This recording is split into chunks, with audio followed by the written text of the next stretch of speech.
Secretary of State Hillary Clinton is in Beijing right now for a series of high-level talks on a host of contentious issues confronting the United States and China. Trade is certainly one of them.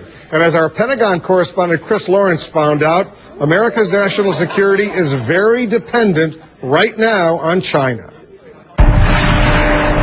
Buried in mines like these are rare earth elements that power America's national defense system.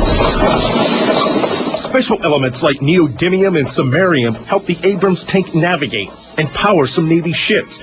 They make up night vision goggles and radar systems. But let's assume you're not in the market for tanks or lasers. What about cameras, computer hard drives, that iPhone you can't live without? They all use rare earth elements.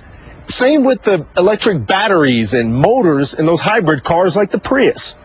But none of it runs without China, which controls 97% of the world's supply. That's tremendous leverage over the United States. This is not the position that we want to be in. Especially now that China is drastically cutting how much it exports. One U.S. government report found element shortages have already delayed some weapons production. That's why Congressman Mike Coffman introduced legislation directing the Pentagon to come up with an alternative supply. And so the fact that we're relying upon a country that is not an ally to the United States puts us in a very vulnerable position.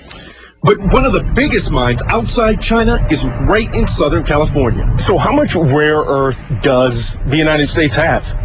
We have about anywhere from between 10 and 15% of the entire globe's supply. Jim Sims works for Molycorp, which bought the American mine after it shut down 12 years ago. Back in the 1990s, China flooded the marketplace with product, drove down prices to the point where pretty much put all of its competitors out of business.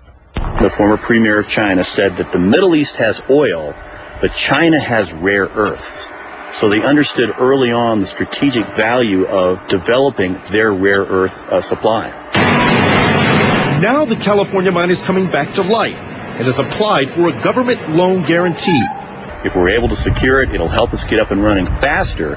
But critics say the government, meaning you, taxpayer, would have to subsidize way too much of the cost just to make the American mine competitive. You can't have a mine that's open domestically and has 20 or 30% higher price than the rest of the world market. That doesn't help us at all. Andrew Lubin is a metal trader who imports minerals from China. He says, yeah, China's cut back on exports because they're using more of their own elements. Lubin says American mine owners are using the threat of a Chinese boogeyman to pressure the U.S. government into removing environmental restrictions. People are using national security as a reason to scare some of the pollution problems away.